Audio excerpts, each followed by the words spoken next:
வாழைத்தண்டு கூட்டு. வாழைத்தண்டு பொடிசாக கட் பண்ணி ஊற வச்ச பாசிப்பருப்பு போட்டு அதிலே கருவேப்பிலை, சீரகம், கொஞ்சம் தண்ணி விட்டு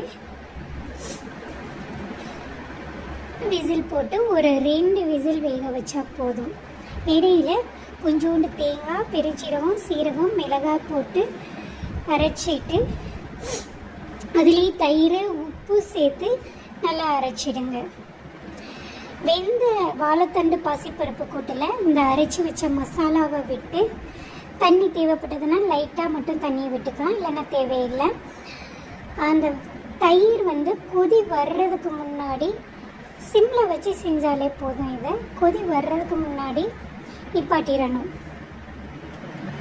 வெயிட் லாஸில் இருக்கிறவங்களுக்கு ஆயில் சேர்க்காம செய்யணும்னு நினைக்கிறவங்களுக்கு இது ஒரு பெஸ்ட் கூட்டு. இதை சுட சுட சாதத்தோடு சேர்த்து சாப்பிட்டா ரொம்ப நல்லா இருக்குது.